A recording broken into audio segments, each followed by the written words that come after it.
I reclaim the truth over myth. All lies told, now exposed. Foot soldiers of the United States, now fold. Spiritual court is now in session. All souls from the rose grove, please report to me, thy rose reaper, at the gates of the Manor Gardens, located in the Garden of Eden, at the Rose Grove Graves Court. Your assistance is needed to archive, scribe, and publish, declassify these lies. Spiritual authority has now been granted and invoked.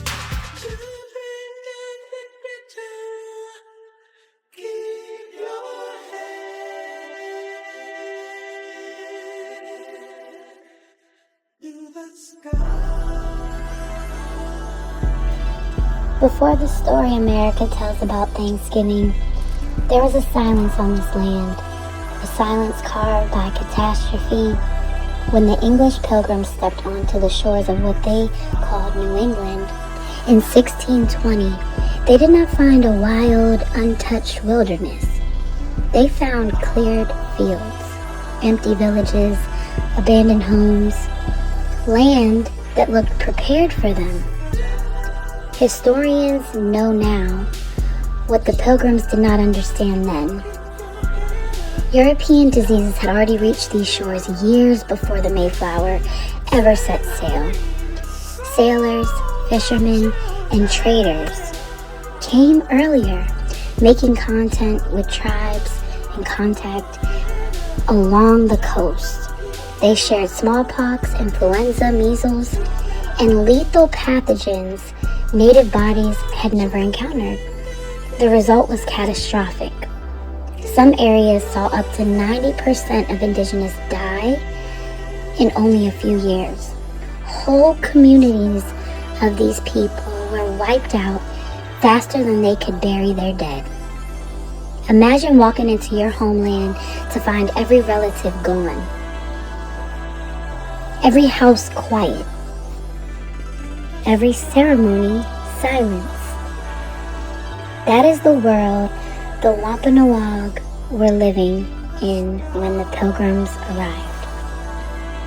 The Pilgrims didn't just arrive, they benefited from a mass die-off. The colonists described the land as miraculously cleared and ready for planting. They believed it was divine intervention. They believed God had prepared the land for them. But this wasn't a blessing. It was the aftermath of a biological apocalypse. And instead of recognizing Indigenous suffering, they saw an opportunity. Now this is about alliance built on grief, not celebration. When the Wampanoag chose to help the starving settlers, it wasn't because of the fairy tale we're told. It was because their nation had been ravaged, surrounded by enemies, and overrun by a plague they could not fight. They offered peace in order to maintain survival, to prevent further invasion and death, to rebalance the land already wounded. Now the truth behind Thanksgiving, and yet the narrative the U.S. tells children makes it seem as though it's all harmonious and abundant. But the real first federally acknowledged Thanksgiving was declared in 1637 after English soldiers massacred hundreds of Pequot people, burned their villages, and enslaved the survivors. The day of Thanksgiving celebrated genocide. So today I speak this truth back into the land, into the bones of the earth, into the spirits who still remember. I honor the tribes who have lived and thrived here long before colonization. I honor the Wampanoag, the Pequot, the Narragansett, the Lenape, the Piscataway, the Powhatan, and every nation across Turtle Island whose people were struck down by disease, invasion, and violence. I honor the ones who refused to disappear. This day is not about feasting for me. It's about remembrance, land acknowledgement, and reclamation of a truth that was buried under centuries of myths, lies, and whitewashing.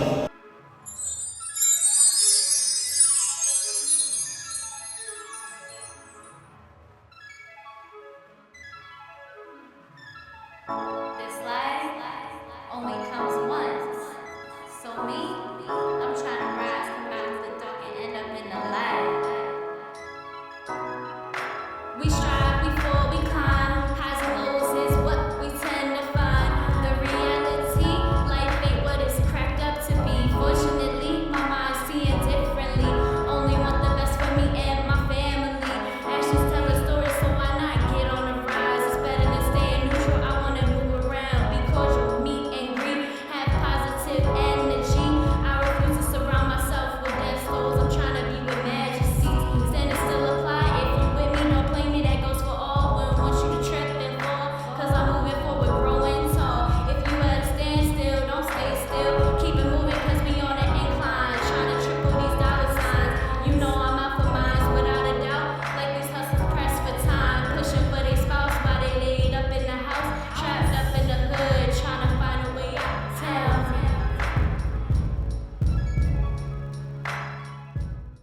On this land, I speak your names. On this land, I honor your story. On this land, I give thanks to the surviving. Indigenous nations still fighting for sovereignty, language, ceremony, and land. You are witnessed, you are loved, and we will be heard. You either die a hero or you live long enough to see yourself become the villain.